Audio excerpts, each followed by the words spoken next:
Today I want to talk about the Equal Rights Amendment.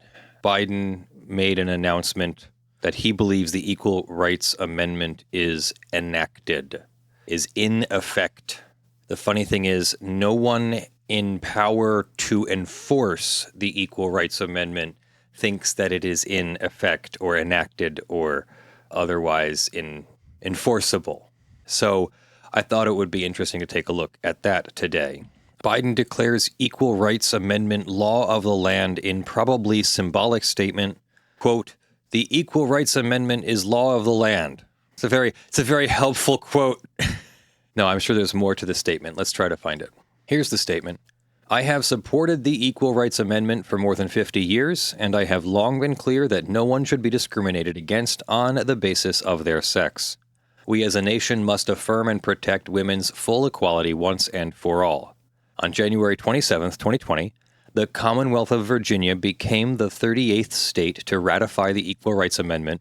The American Bar Association has recognized that the Equal Rights Amendment has cleared all necessary hurdles to be formally added to the Constitution as the 28th Amendment. I agree with the ABA and the leading legal constitutional scholars that the Equal Rights Amendment has become part of our Constitution. It is long past time to recognize the will of the American people. In keeping with my oath and duty to Constitution and country, I affirm what I believe and what 3/4 of the states have ratified. The 28th Amendment is the law of the land, guaranteeing all Americans equal rights and protections under the law, regardless of their sex. So what's the big controversy? Well, there is this opinion from the American Bar Association that I thought we should go over because it pretty much explains everything. But the short version, because I know not everybody wants to watch a long video, the short version is that the Equal Rights Amendment contained a condition that it must be ratified within 7 years. The amendment did not contain the condition. It was a clause attached to it. It was a resolving clause.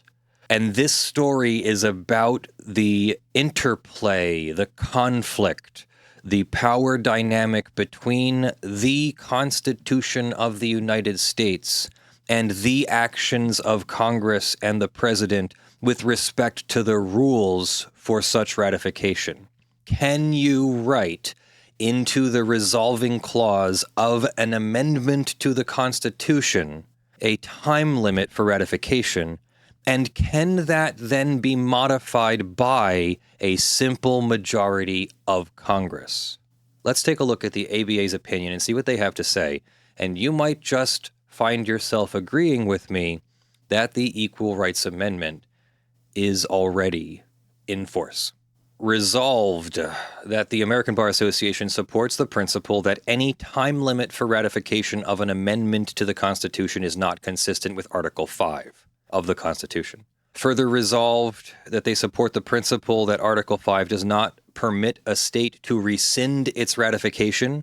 That also happened. 5 states rescinded their ratification before the last state gave their ratification. And you'll see there's good arguments that you can't rescind your ratification. We've never allowed that. There's been many other amendments, and the states have attempted to rescind, but that's never counted for anything. It never meant anything. Further, that the federal, state, and local agencies are urged to support the Equal Rights Amendment, and further, that the American Bar Association urges all bar associations to support the implementation of the ERA.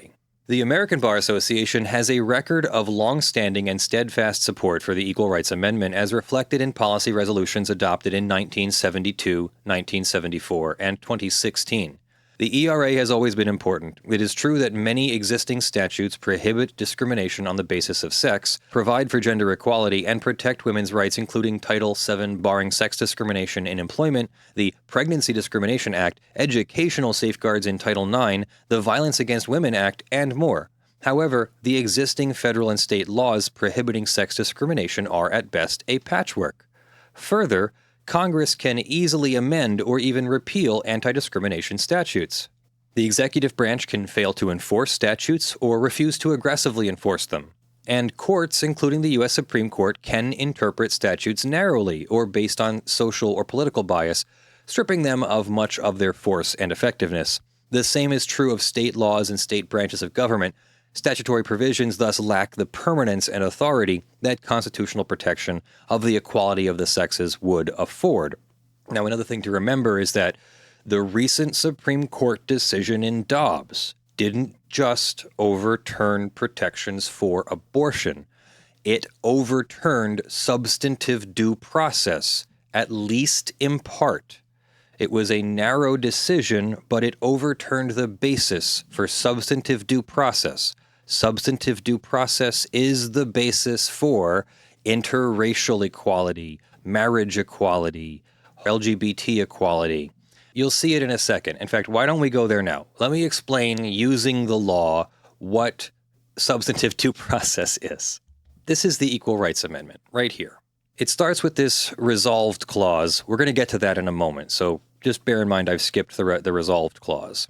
The actual amendment says, Section 1, equality of rights under the law shall not be denied or abridged by the United States or by any state on account of sex. That's the text of the fundamental core of the amendment. Then you have two more sections that don't really change anything. You'll see. Section 2, the Congress shall have the power to enforce by appropriate legislation the provisions of this article. This is a very important section. The U.S. Supreme Court's interpretation of the law is that this section must be in place in order for the first section to have any meaning. That without a section implementing and giving power to Congress, the constitutional amendment, Section 1 here, would be useless or meaningless because nobody could enforce it. And that's what I mean, in part, by substantive, not due process in this case, but when we talk about substantive due process, that's the substantive part. Why does Section 2 have to be there? Isn't it implied, inferred? Isn't it necessary? Isn't it required that in order for an amendment to a constitution to have any meaning, it has to have the ability to be enforced? So when we say that substantive due process has been repealed, yes, you have due process rights in procedure, but in order to have those due process rights, don't you have to have other rights, like the right to privacy, the right to not have police officers literally standing in your bushes with their faces pressed against your window, looking in your bedroom to see if you are a gay person engaged in intercourse. That's literally happened. That's Lawrence v. Texas. And then Section 3, this amendment shall take effect 2 years after the date of ratification. That's important. Keep that in mind, too, as we go forward. Section 3 is not being challenged that the amendment takes effect 2 years after the date of ratification. Then there's this resolving clause. This is the core of this whole dispute. It says, resolved by the Senate and House of Representatives of the United States of America in Congress assembled, 2/3 of each house concurring. 2/3 is a supermajority.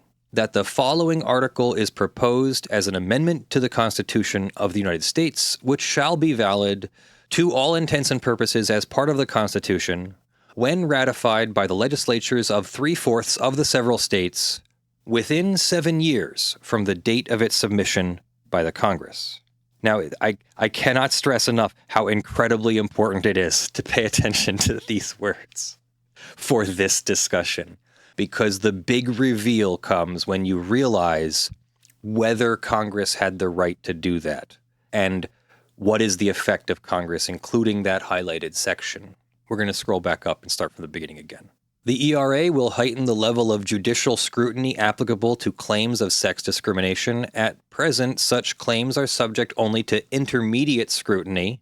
Intermediate scrutiny was the scrutiny used for the TikTok ban, that as long as the government has an interest, a legitimate interest, and as long as they take some useful action, then it's okay. They can do whatever they want.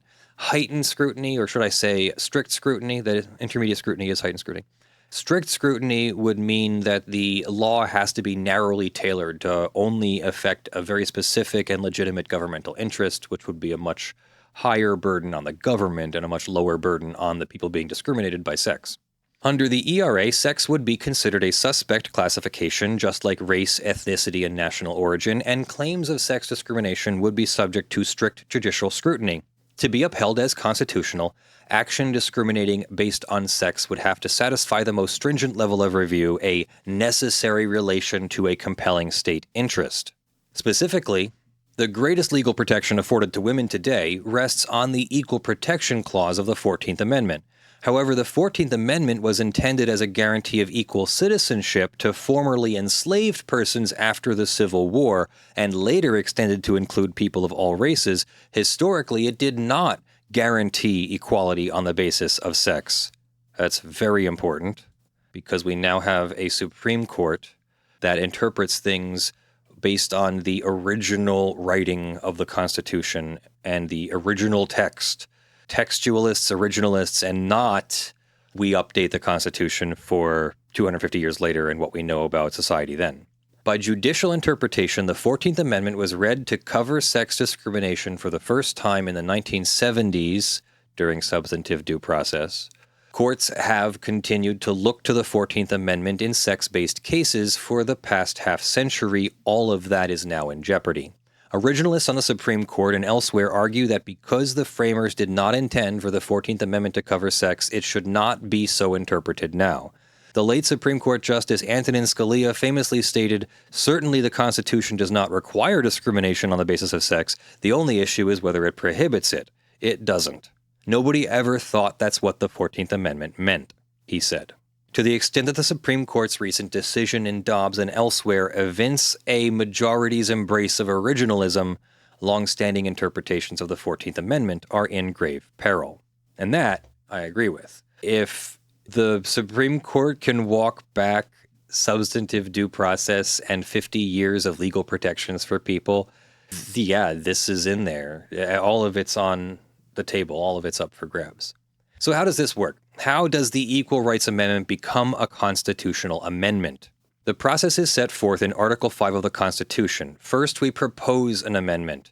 The Congress, whenever 2/3 of both houses shall deem it necessary, shall propose amendments to the Constitution, or, on the application of the legislatures of 2/3 of the states, shall call a convention for proposing amendments. So we can have 2/3 of the houses of the federal Congress, or 2/3 of the legislatures of the several states, which in either case shall be valid to all intents and purposes as part of this Constitution when ratified by the legislatures of 3/4 of the several states, or by conventions in 3/4, as the one or the other mode of ratification may be proposed by the Congress. This text is what gives the power to amend the Constitution. And how? And I want you to compare this text, whenever 2/3 of both houses shall deem it necessary, with this text, the resolving clause, which shall by all intents and purposes be part of the Constitution when ratified by the legislatures of 3/4 of the several states within 7 years. This is Article 5 of the Constitution. This is a constitutional amendments resolving clause passed by 2/3 of the House and Senate. Which one do you think governs if there's a conflict? Let's continue. The Equal Rights Amendment was drafted by Alice Paul, among others, and was first introduced in December 10th of 1923, 101 years ago. Thereafter, it was proposed in every session of Congress through 1971, but it failed to advance to a vote. Finally, in 1970, Congresswoman Martha Griffiths filed a discharge petition to force the legislation out of committee, and it passed in the House. Although the Senate failed to appoint it that legislative session, Griffiths reintroduced it the following year as House Joint Resolution 208. It consists of two distinct parts, the proposing clause and the resolving clause. We didn't read the proposing clause. It says, proposing an amendment to the Constitution of the United States relative to equal rights for men and women. And then we read the resolving clause, which requires it to be ratified within 7 years. And then the article is the amendment itself. Notably, Resolution 208 included two separate references to periods of time, which significantly appear in two separate parts of the legislation. The first reference, which appears in the resolving clause, provides the amendment shall be valid when ratified within 7 years of the date of submission to the states. The second reference appears in the text of the amendment itself as Section 3. It provides for a 2-year delay in the effective date of the amendment following the amendment's ratification by 3/4 of the states. As of March 1972, House Joint Resolution 208 was approved by overwhelming bipartisan majorities in both houses of Congress. 94% in the House of Representatives and 91% in the Senate, far in excess of the two-thirds majority required by Article 5 of the Constitution. Thus, pursuant to Article 5, the ERA was submitted to the states for ratification as of March 22, 1972.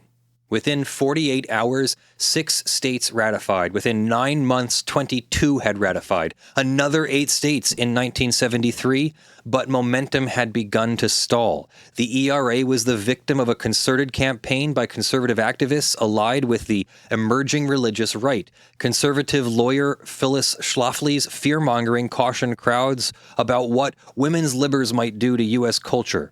Media mogul, religious broadcaster, political commentator, and one-time presidential candidate Pat Robertson warned that the ERA would lead women to leave their husbands, kill their children, practice witchcraft, destroy capitalism, and become lesbians. Only 3 states then ratified in 1974, followed by 1 in 75 and 77, totaling 35. 3 short of the 38 required by Article 5. In the fall of 78, with the resolving clause's 7-year period soon to expire and 3 states short of the necessary 38, Congress voted by simple majority. Critical. Congress voted by simple majority to extend the period from 1979 to 1982. Although Article 5 does not give the president any role in the process, Jimmy Carter signed the extension legislation as a symbolic show of support. 1982 came and went, however. No more states ratified. In the meantime, 5 states, Nebraska, Tennessee, Idaho, Kentucky, and South Dakota, voted to rescind their ratifications. In 2021, North Dakota did the same. From the early 1980s to the early 1990s, women's rights continued to evolve through a combination of statutes and case law at both the state and federal levels in areas such as employment, personal finance, the family, and reproduction. A group of ERA advocates devised a new legal strategy, drawing on the facts surrounding the 27th Amendment, the Congressional Pay Amendment, or the Madison Amendment. By the time the Madison Amendment was fully ratified and added to the Constitution in 1992, it had been pending before the states for more than 2 centuries, nearly 203 years to be exact. The ERA's several decades of dormancy were a mere blink of an eye compared to the pendency of the Madison Amendment. In effect, the Madison Amendment served as a wake-up call for ERA advocates. They reasoned that the first 35 state ratifications remained live, notwithstanding the passage of time. Pursuant to their newly conceived 3-state strategy, they turned their attention to campaigning for ratification by 3 more states to bring the total to 38. By January of 2017, a robust resurgence of women's rights advocacy began with women's marches worldwide founded by Tamika Mallory, Carmen Perez, and Linda Sarsour, and the Me Too movement founded by Tarana Burke, casting a spotlight on sexual harassment and assault. After years of advocacy and activism, and with a high proportion of women in the legislature, Nevada became the 36th state to ratify the ERA. Next, on May 30th, 2018, with strong bipartisan support, Illinois became the 37th state to ratify the amendment. Then, in the fall of 2019, the ERA was effectively on the ballot for the Virginia General Assembly in its 400th year of existence. With its first women Speaker of the House and with diverse legislative leadership in support of the amendment on January 27, 2020, Virginia became the 38th and final state needed to ratify the ERA. Like the 35 states that acted before they did, Nevada, Illinois, and Virginia provided the National Archivist with official notice of the ratification. Nevertheless, the ERA has not yet been published and certified pursuant to the statutory mandate of 1 U.S.C. 106b. So you can see what kind of a weird controversy this is and why I'm so interested in it. I want to remind you one more time, we'll just go back up here to the actual thing. Article 5 of the Constitution says, when 2/3 deem it necessary, when 3/4 ratify. It's it. It's math. It's mechanical. It does not have a and subject to the whims of the president or the archivist of Congress or or. No, it says when this happens, it shall be valid. This is valid language in my copyright law. When it says shall, the judge means shall. It happens automatically. It doesn't have to be further anythinged. It does not have to be further 7-year qualified in a resolving clause. Wait, there's more. Let's keep looking. There are 2 current legal issues relating to the status of the ERA. The first issue concerns the timing of the ratification by the 38 states. The second issue is the rescission of ratification by 6 of those states. Because of these 2 issues, the National Archivist has not undertaken publication and certification pursuant to 1 U.S.C. 106b. The timing. 3 of the requisite 3/4 of the states ratified the amendment well after the time specified in the resolving clause, as extended to 1982, with full ratification of the amendment spanning 48 years from 1972 to 2020, focusing principally on the resolving clause and the legislative language in the clause concerning the timing of ratification. ERA opponents contend that the 3 most recent and any future ratifications by the states are too late and do not count towards the 38 states required by Article 5. But, in fact, there are no timing issues that preclude recognition of the ERA as the 28th Amendment to the Constitution, because the Constitution does not limit the time for ratification.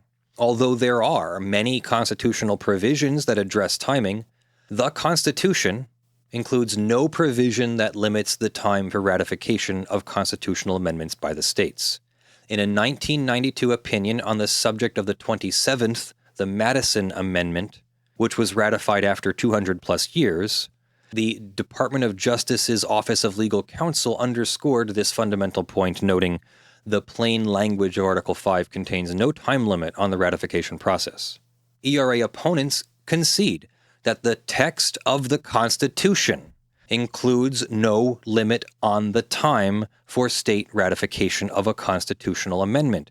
Instead, they point to the resolving clause, which included legislative language providing that the proposed amendment shall be valid when ratified within 7 years. Significantly, though, Congress has no power to do this.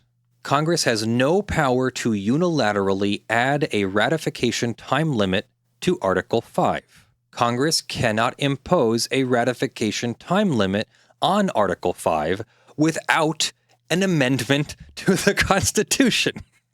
And the legislative language in the resolving clause did not amend the Constitution, right? This is very interesting.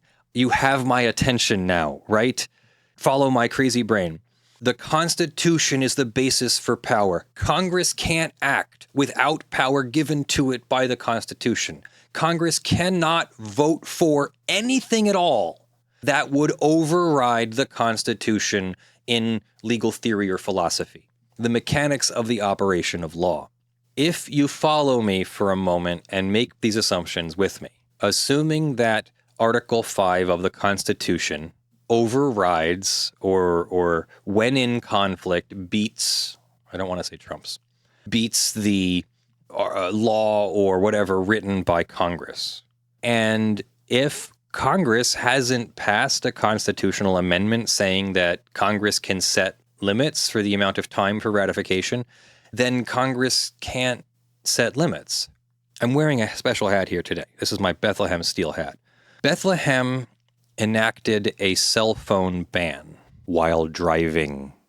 Bethlehem put up signs everywhere that said cell phones were banned while driving. And they actually started handing out tickets, too, before it was made clear to them that their law was in conflict with the state of Pennsylvania's law that allowed cell phones when driving. That the state of Pennsylvania had chosen not to ban cell phones. Bethlehem lost the case and could no longer enforce its cell phone ban. But the law remained on the books, and the signs remained up that said cell phones were banned in Bethlehem while driving. You can say whatever you want as a legislature, as a city council, as a whatever. You can make a law that is in conflict with other laws or in conflict with the Constitution of the United States. And your law that's in conflict with a superior law loses. In law school, the study of this is called conflict of laws. The topic is called the supremacy of the U.S. Constitution. The clause in the Constitution is called the Supremacy Clause. In copyright law, we call it preemption when somebody makes a argument about how you stole my intellectual property and so you owe me on a state level, and you come into court and say, no, that's copyright, so we have to go to federal court. That's copyright preemption.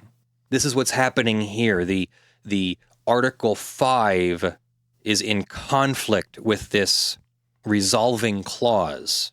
So Article 5 wins. Always. No question. This is also the original text of the Constitution. This is also the textual interpretation of the Constitution. So even the current makeup of the Supreme Court should not be able to disagree that this is what Article 5 of the Constitution says, and this is what is in conflict with, and who wins this conflict with the Equal Rights Amendments resolving clause 7-year ratification requirement. But wait, there's more. Article 5 establishes that amending the Constitution requires ratification by 3/4 of the states, but the legislative language on timing at issue here was not part of the text that Congress submitted to the states for a vote.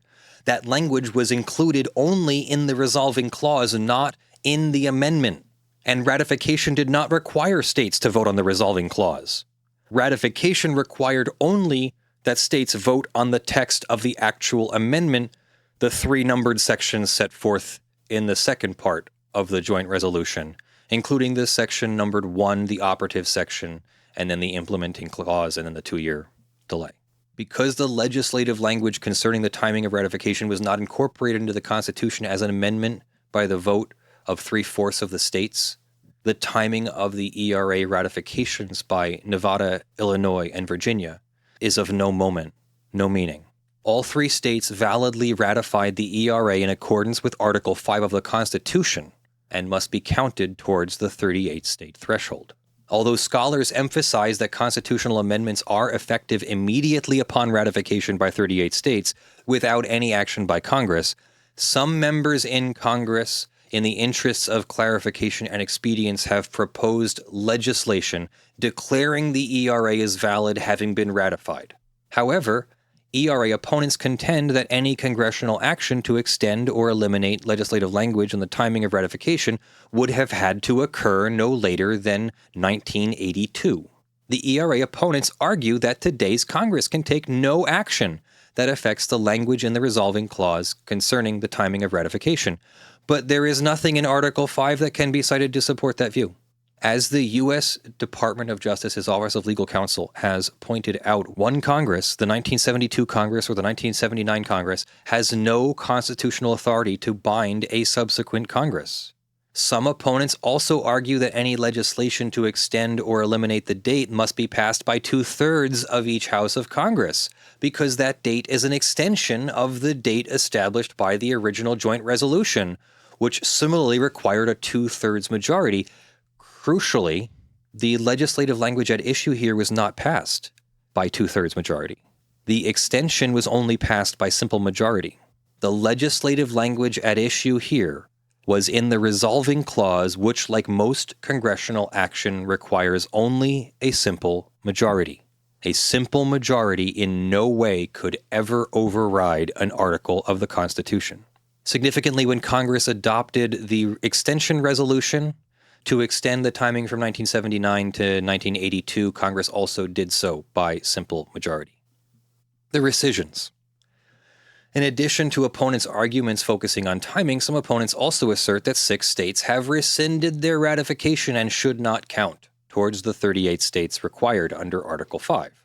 But again, there is no provision for the rescission of a ratification in the Constitution. The 6 purported rescissions are legally null. Article 5 refers to ratification but says nothing about rescission, and there is no implied power to rescind.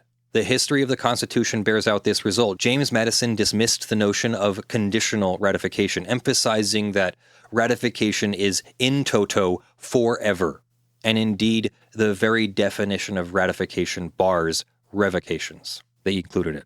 Having once ratified the act upon a full knowledge of the material circumstances, the ratification cannot be revoked or recalled, and the principal becomes bound, as if he originally authorized the act. I want to take you to another story to understand why you can't revoke a ratification, why you can't rescind a ratification. Who here is familiar with the city of New London in Connecticut? There was a very famous Supreme Court battle called Kelo versus the city of New London. The city of New London, as in the government, was making a deal with a pharmaceutical company. I forget which one. Merck, I think it was. And they were going to take some waterfront property. Waterfront property that was pretty much the entire town or a significant part of the town of the city of New London.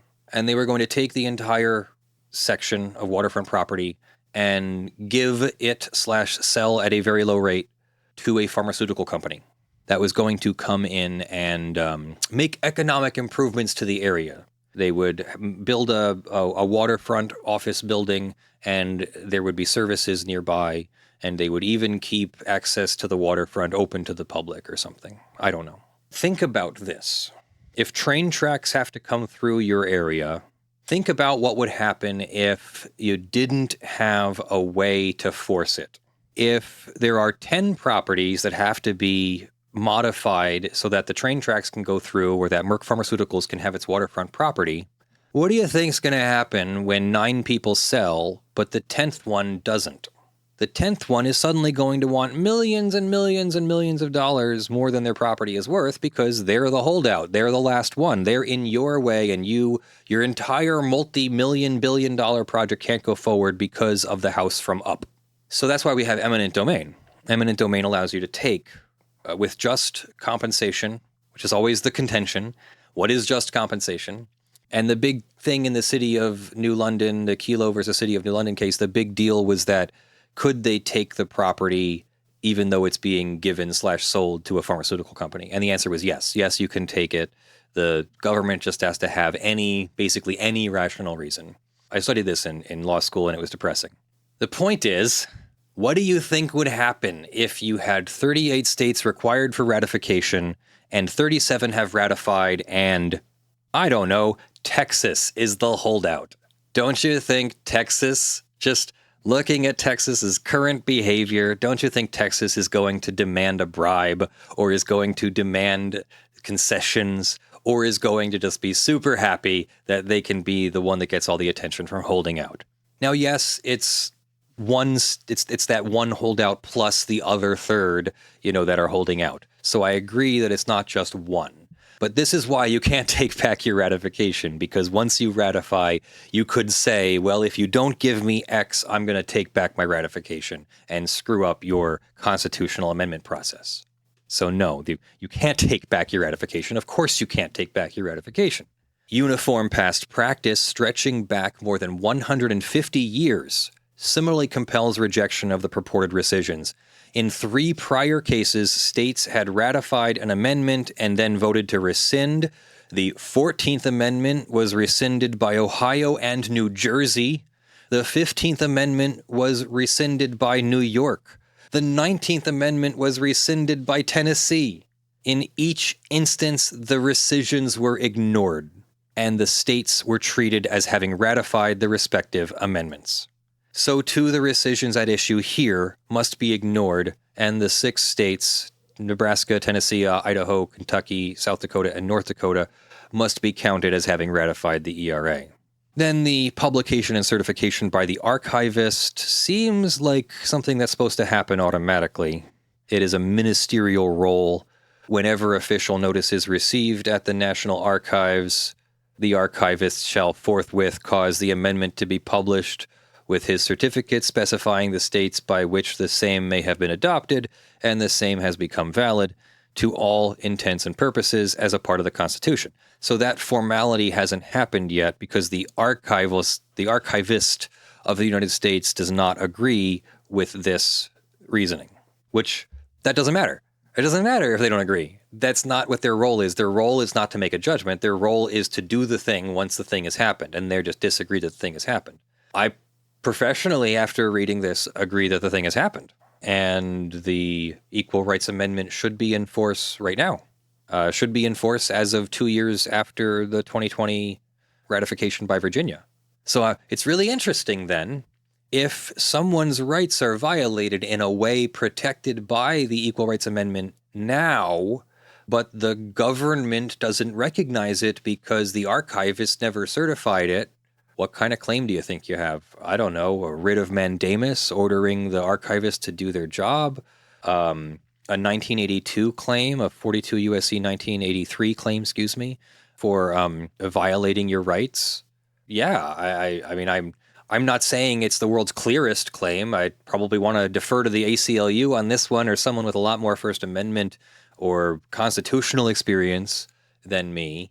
But yeah, this is a mechanical operation of a procedure of law, and you just have to go through the checkboxes and see if you checked off the checkboxes, not look at the politics and see what extra text was added here or there and what the operation might have been vis-a-vis the Fifth Amendment or Fifth Article, not even an amendment, an article to the Constitution, for an original article to the Constitution. So I don't agree with the opponents to the ERA, and I do agree with President Biden, very, very shortly here, former President Biden, that the Equal Rights Amendment is already in effect. What does that mean? Nothing. I mean, it means nothing until we get people to agree. It means nothing without power, and it has no power when no one recognizes it. So I'm spreading the word, doing my part, best as I can. I agree with this author. Let's see who it is. Carol Corbin Walker, chair of the Commission on Women in the Profession at the American Bar Association. And I like it. I'm very happy to have found that. Thank you, President Biden, for making such a statement that led me to find this document. Now, you saw what the opponent's arguments are, and the opponent's arguments are currently winning because it's far easier to take no action than it is to take bold action. But I, as an attorney, as a licensed BARD-insured attorney, if this act came up as a possibility in one of my amendment, if this amendment came up in one of my cases in a way, I do copyright cases, so it's not going to come up. But if it came up in one of my cases, I would cite to it. I would cite to it as having been enacted. I would let the district court overrule me, deny my petition or motion or whatever, and then I would have to appeal. And here's the practical trouble with that. Which one of you is able to fund that appeal? Knowing that most of us can barely pay for litigation at a lower court, how many of us could pay for an appeal, and how many of us could pay for a further appeal to the Supreme Court? Because that's what this needs, and that's why you don't see resolutions of these issues so fast, because nobody has the money to do this. And I don't know if you're following the money in America right now, but it's being drained from the people who need it and is being given to the people who don't. That's outside of the scope of this channel, but well within things worthwhile to say. Anyway, let me know what you think of that in the comments below, and I look forward to a healthy discussion and a polite discussion in the comments.